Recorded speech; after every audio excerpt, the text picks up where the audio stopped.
Not every discovery begins with a brilliant idea. Some begin with a mistake so unexpected that the person standing closest to it almost misses what happened. This is one of those stories, a story about a sound, a single sound, sharp, sudden, violent, the sound of a bottle exploding. But by the time that bottle exploded, the real story had already been unfolding for years. Years of failure, years of frustration, years of chasing something that seemed impossible to find. Because long before there was an explosion, there was an obsession, and that obsession began in a place few people would have expected. Not in a royal palace, not in a wealthy merchant's estate, not in a laboratory, but behind the stone walls of a quiet religious community. The world outside was changing. Empires rose and fell. Wars were fought. Borders moved. But inside those walls, life followed a different rhythm. Days were measured by work, patience, discipline, and repetition. For most people, that life would have been enough. For one man, it wasn't, because every day he faced the same question. How do you improve something people already believe is good? At first, the question seemed simple. The region where he lived was already famous for its vineyards. Generations had grown grapes there. Generations had made wine there. People were proud of what they produced.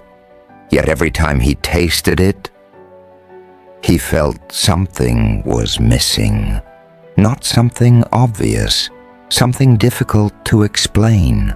A possibility, a feeling, a belief that somewhere beyond ordinary quality, something extraordinary existed. Most people ignored such thoughts. He couldn't. The idea followed him everywhere. Into the vineyards, into the cellar, into his work, and into his sleep.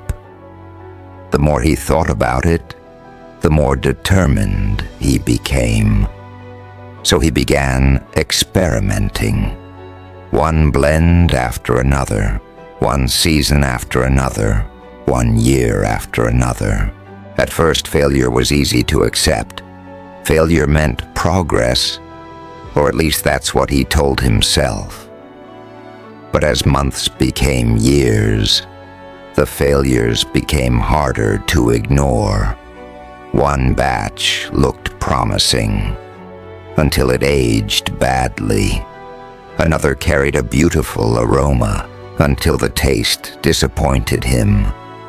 One seemed perfect, until new flaws appeared again, and again, and again. Every breakthrough vanished. Every success proved temporary. And yet something strange happened. The more he failed, the less willing he became to quit. Because every disappointment created a new mystery, and every mystery demanded an answer. Then another year passed, and another. People around him saw wine. He saw a puzzle. People saw tradition. He saw possibility. People accepted what already existed. He became obsessed with what might still be possible. But eventually, a dangerous question appeared. What if perfection didn't exist? What if he had spent years chasing an illusion? What if there was nothing left to discover? The question followed him everywhere. Day after day, bottle after bottle, harvest after harvest. until one ordinary afternoon. Something happened, something so sudden that every other thought disappeared. A sharp crack echoed through the cellar. Then silence, then the sound of breaking glass. He froze. For a moment, he wasn't sure what had happened. Then came another sound, a bottle rolling across the stone floor. His heart sank. Months of work could be ruined, perhaps more. He rushed toward the noise, and there, among the shadows of the cellar, he found shattered glass, spilled wine, and what appeared to be another failure. At first glance, nothing about the scene seemed important. Just another accident, just another disappointment, just another reason to believe the search had been a waste of time. But then, something unexpected happened. A scent drifted through the air. Different, unfamiliar, impossible to ignore. He paused. The aroma seemed to grow stronger, not sweeter, not richer, just different. Different enough to stop him from walking away, different enough to make him curious, and curiosity would change everything. And curiosity would change everything. For a few moments he simply stood there, listening, watching, trying to understand what had happened. The cellar was quiet again. The violence of the explosion had passed.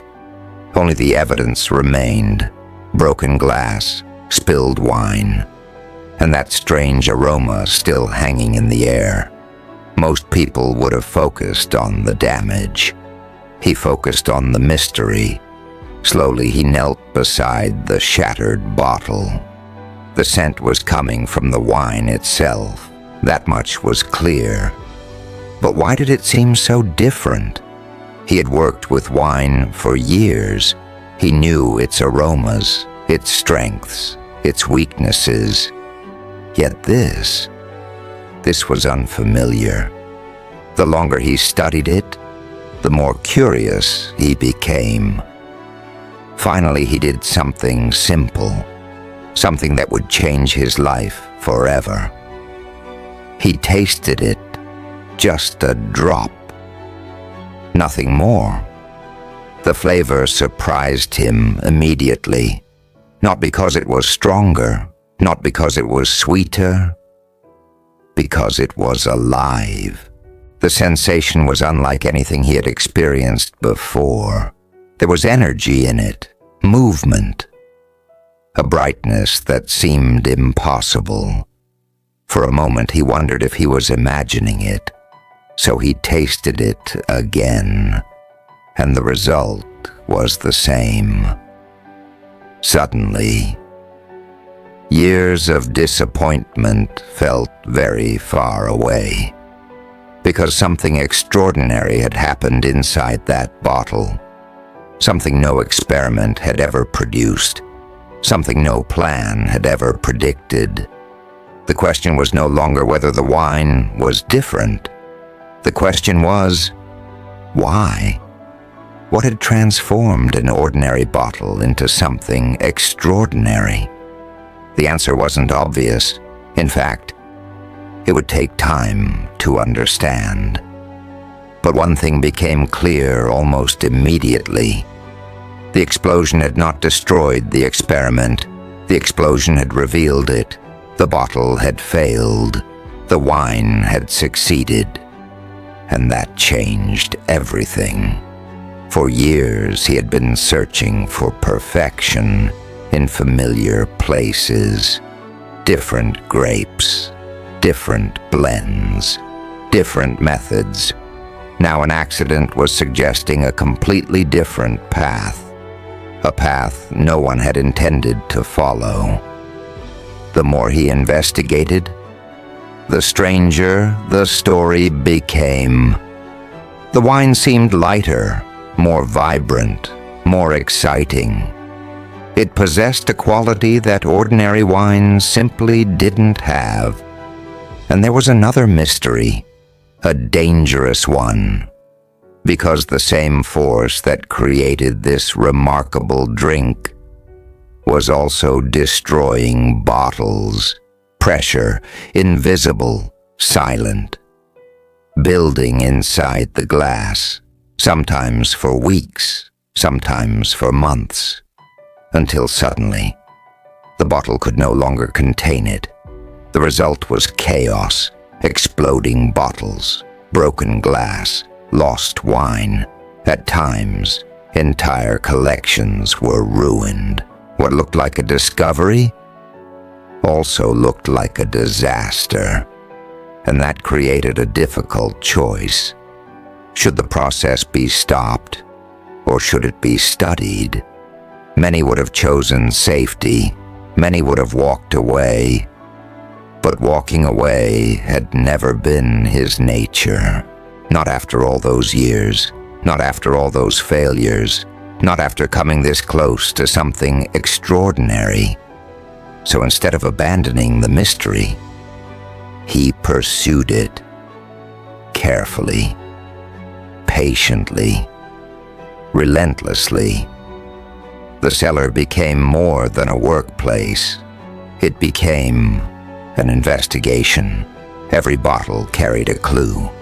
Every success revealed a question. Every failure revealed another. And little by little, patterns began to emerge. The secret wasn't hidden in luck. It wasn't hidden in magic. It was hidden in nature itself. Tiny living organisms were quietly transforming the wine, working unseen, changing everything from within. Most people never noticed them. Most people never thought about them. Yet they were responsible for the mystery. And once that mystery was understood, the future of wine would never be the same. But there was still a problem. Understanding a discovery is one thing. Convincing the world is another. Because outside those cellar walls, no one was waiting for a new kind of wine. No one was demanding bubbles. No one was asking for change. At least, not yet.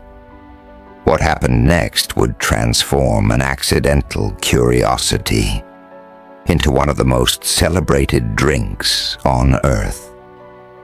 What happened next would transform an accidental curiosity into one of the most celebrated drinks on earth.